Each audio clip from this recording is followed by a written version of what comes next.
Dear students, आज हम start कर रहे हैं factors affecting the rate of reaction. क्या क्या फैक्टर्स हैं?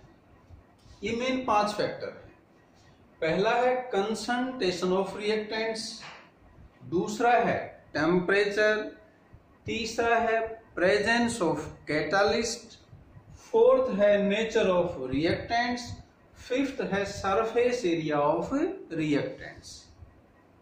और अगर रिएक्शन फोटोकेमिकल है तो उसमें एक और आता है प्रेजेंस ऑफ रेडिएशंस। तो हम स्टार्ट करते हैं वन बाय वन। पहले स्टार्ट किया हमने कंसंट्रेशन ऑफ रिएक्टेंट्स।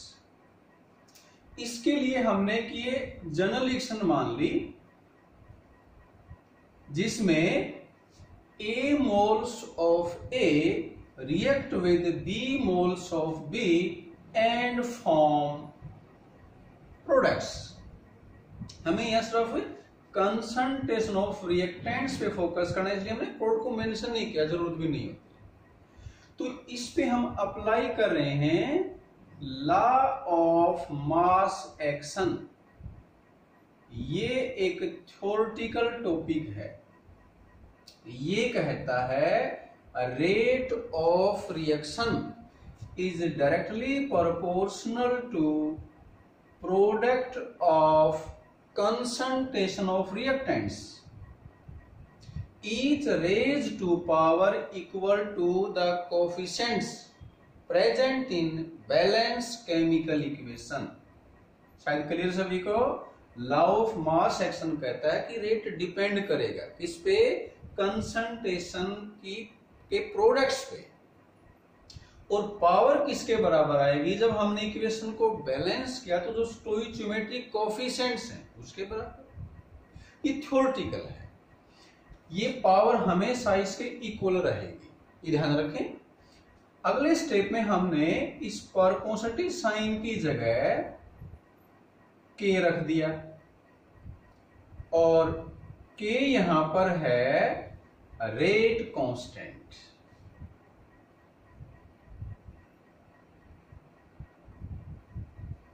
अब हम यहां से रेट कांस्टेंट को डिफाइन करना चाहते हैं।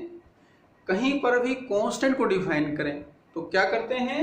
उसके साथ वाली टर्म्स को 1 ले लेते हैं। तो यहां भी हमने ऐसा ही किया। Let concentration of A and B are equal to 1 molar. हमने दोनों रिएक्टेंट की कंसंट्रेशन को 1 मोलर ले लिया। तो अब इस केस में क्या हो जाएगा? रेट इज इक्वल टू के, क्योंकि तो 1 हो गया। और इसको हम ऐसे भी लिख सकते हैं के इज इक्वल टू रेट, या इसको पूरा लिखें तो रेट ऑफ रिएक्शन। तो यहां से हम रेट कांस्टेंट को डिफाइन कर सकते हैं। जैसा लिख रखा है उसी के अकॉर्डिंग लिख रहे हैं। ये डेफिनेशन है रेट कांस्टेंट की। Rate constant is equal to rate of reaction. ये बराबर है कब? When concentration of all the reactants are 1 molar. सभी रिएक्टेंट की कंसंट्रेशन हमने क्या ले ली? 1 मोलर। उस केस में रेट कांस्टेंट इक्वल हो गया किसके? रेट ऑफ रिएक्शन के। ये हमने डिफाइन कर दिया ऐसे। लॉ ऑफ मास एक्शन क्या है और रेट कांस्टेंट क्या है। अब ये लॉ ऑफ मास एक्शन हमें रेट ऑफ रिएक्शन के बारे में थ्योरेटिकली बताता है। एक दूसरा पार्ट है रेट लॉ। ये क्या है? ये हमें रेट के बारे में एक्सपेरिमेंटली, मतलब एक्चुअल रेट क्या है वो बताएगा। क्या फर्क है? रेट लॉ के अंदर ये जो पावर हैं ये कोफिशिएंट्स के बराबर हो भी सकती हैं, नहीं भी हो सकती। तो यहां हमने इसको XY मान लिया और ये XY एक्सपेरिमेंटली डिटरमाइन करेंगे। तो ये जो एक्सप्रेशन है जो हमें रेट ऑफ रिएक्शन के बारे में एक्सपेरिमेंटली बताती है, मतलब एक्चुअल रेट के बारे में बताती है, वो एक्सप्रेशन क्या कहलाएगी? Rate law.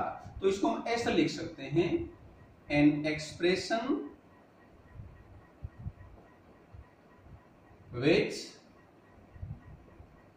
gives the experimental rate of reaction in terms of molar concentration of reactants। ये हमने रेट लॉ को डिफाइन किया। दोनों में क्या डिफरेंस है? ये थ्योरेटिकल रेट के बारे में बताता है और ये एक्चुअल रेट के बारे में कहीं या एक्सपेरिमेंटल रेट ऑफ रिएक्शन के बारे में हमें इंफॉर्मेशन देता है। अगर हम यहां से लिखें डिफरेंशियल रेट लॉ,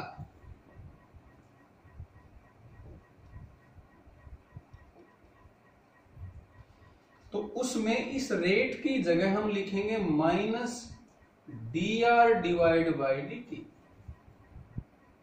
ये क्यों लिखा है? डिफरेंशियल समझते हैं हम।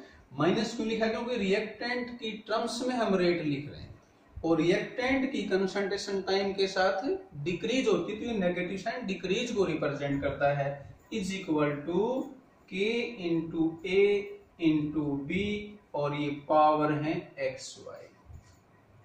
तो अगर अपने से सिंपल रेट लॉ पूछें तो हम ऐसे लिख देंगे, डिफरेंशियल रेट लॉ पूछें तो ऐसे लिख देंगे।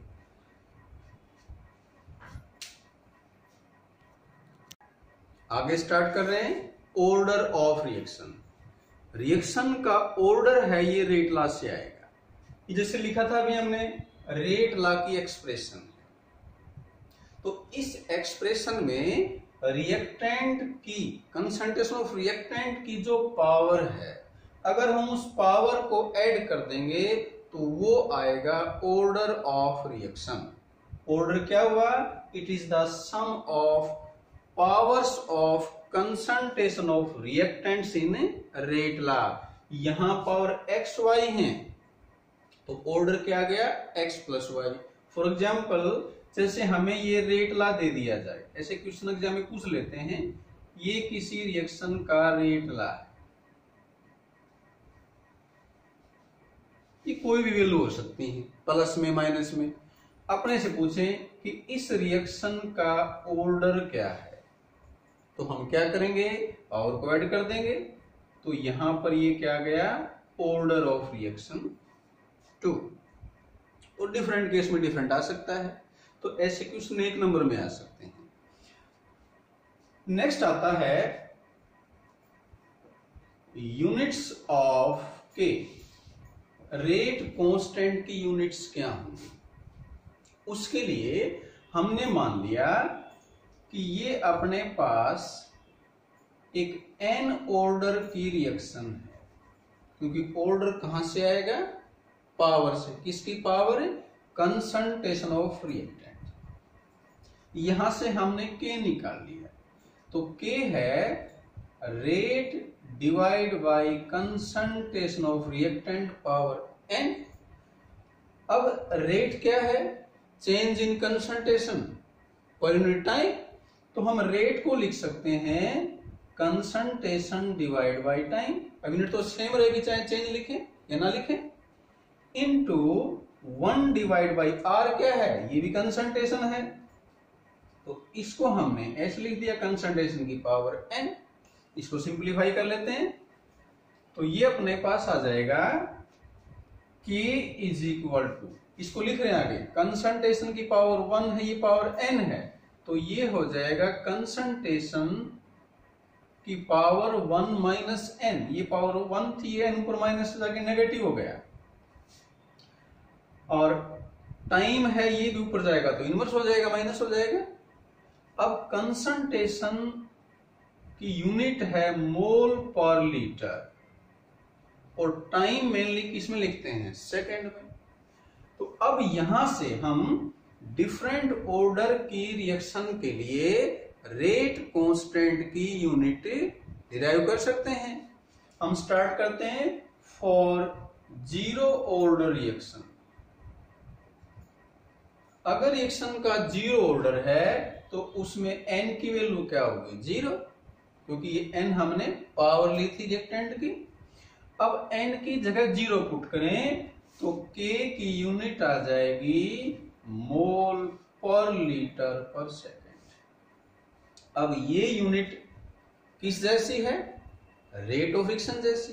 तो ध्यान रखें, जीरो ऑर्डर के केस में रेट कांस्टेंट की यूनिट सेम होती है। किसके? Rate of reaction. अगर रिएक्शन का ऑर्डर फर्स्ट है, रिएक्शन फर्स्ट ऑर्डर की है, for first order reaction n क्या रखेंगे? 1। n की जगह 1 रखेंगे तो 1 माइनस 1 जीरो हो जाएगा। जीरो मीन सारा ये 1। तो यहां पर k किसके इक्वल आया? Second inverse. तो फर्स्ट ऑर्डर के लिए रेट कांस्टेंट यूनिट क्या हो जाएगी? Second inverse. For second order